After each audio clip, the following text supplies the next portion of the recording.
علیکم۔ السلام علیکم۔ وعلیکم السلام ورحمۃ اللہ وبرکاتہ۔ کل صاحب مجھے اپنی بیٹی کے بارے میں پوچھنا ہے۔ جی فرمائیے۔ 4 سال کی ہے اور ڈاکٹر کہتے ہیں کہ یہ آٹسٹک ہے، لیکن یہ بہت کچھ بولتی ہے لیکن دوبارہ کہیے گا، 4 سال کی بیٹی ہے، کیا ہے اس کو؟ ڈاکٹر یہاں کے ڈاکٹر کہتے ہیں یہ آٹسٹک ہے، جیسے اسپیچ اینڈ لینگویج کا ڈیلے ہے۔ میں سمجھ گیا جی، اس کے لیے پلیز رہنمائی کریں۔ 4 سال کی بیٹی ہے، ابھی تک بولنے میں کیا محسوس، کیا زبان اٹکتی ہے اس کی یا وہ بول ہی نہیں سکتی؟ یہ سلو ہے؟ پڑھتی ہے اور کاؤنٹنگ الفابیٹ بہت کچھ پڑھتی ہے لیکن ہم سے بات نہیں کرتی۔ اچھا، تو اس کے بہن بھائی اور بھی ہیں؟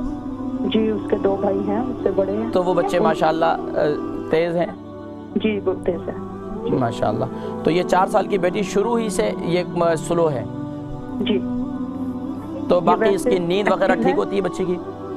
جی، بچی سوتی وغیرہ بالکل ٹھیک ہے؟ یہ رات کو اکثر جاگ جاتی ہے اور پھر کھیلتی رہتی ہے اور پھر لانگ پیریڈ کے بعد سوتی ہے، جیسے 4-5 گھنٹے کے بعد۔ اچھا، تو خوراک کی کیا بچے کی کیا ہے؟ یہ کھانا بھی کم ہی کھاتی ہے۔ مجھے کتنا وزن ہے بچی کا؟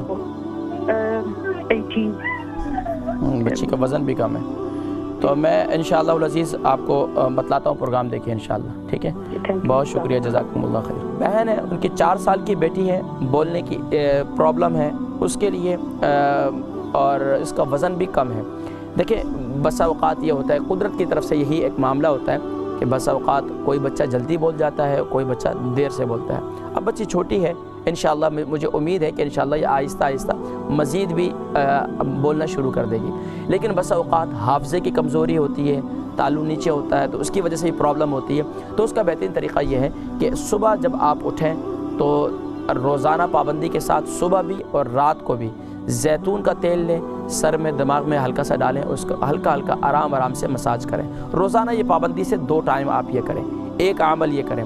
دوسرا کام یہ کریں کہ آپ جب بچی کو دودھ پلاتی ہیں تو دودھ کے اندر جو ہے تھوڑا سا 1/2 ٹی اسپون جو ہے آپ کلونجی کا تیل ڈال دیں، 1/2 ٹی اسپون کلونجی کا تیل ڈالیں اور بچی کو وہ پلائیں۔ اگر بچی ایسا نہ پیے، دودھ کے اندر نہ پیے، بس اوقات بچی دودھ بھی چھوڑ دیتی ہیں، تو اس کے لیے طریقہ کار یہ ہے، پھر شہد کے اندر تھوڑا سا کلونجی کا آئل، یعنی کہ 1/2 ٹی اسپون، یعنی ٹی اسپون کا 1/4 حصہ، یعنی 1 ٹی اسپون ہوتا ہے اس کا 1/4 حصہ کر لیں، اتنا کلونجی کا تیل ہو اور اسی طریقے سے ساتھ میں شہد ہو 1/2 ٹی اسپون، یہ دونوں کو ملا کر بچی کو پہلے ایسے پلا دیں، اوپر سے دودھ پلا دیں، تو انشاءاللہ یہ 7 دن یہ عمل کریں، مجھے یقین ہے اللہ کی بارگاہ سے کہ انشاءاللہ العزیز بچی کی آہستہ آہستہ جو یہ تکلیف ہے، اور بچی خود بخود انشاءاللہ اس کے اندر آپ دیکھیں گے کہ خود بخود انشاءاللہ بہت تبدیلی آئے گی اور بچی انشاءاللہ بولنا شروع کر دے گی، اور یہاں تک کہ بچی کی بھوک بھی کھلے گی انشاءاللہ۔ اور اگر ایک کام اور کریں، جو مائیں ہیں جن کے بچے کمزور ہیں، بچے کھاتے پیتے نہیں ہیں، بچوں کو بھوک لگتی ہے، اس کے ضمن میں ذکر کر رہا ہوں، انجیر کا پیسٹ بنائیں، انجیر کا پیسٹ بنائیں اور وہ پیسٹ جو ہے بچوں کو کھلائیں، تو انشاءاللہ آپ دیکھیں کہ بچوں کو بھوک بھی لگے گی اور ان کا پیٹ کا نظام بھی بڑا اچھا ہو جائے گا، اور یہاں تک کہ بچے کھیلیں گے، کودیں گے، اور انشاءاللہ بڑا پھر آپ پریشان ہو جائیں گے کہ بچے بہت زیادہ تنگ کر رہے ہیں۔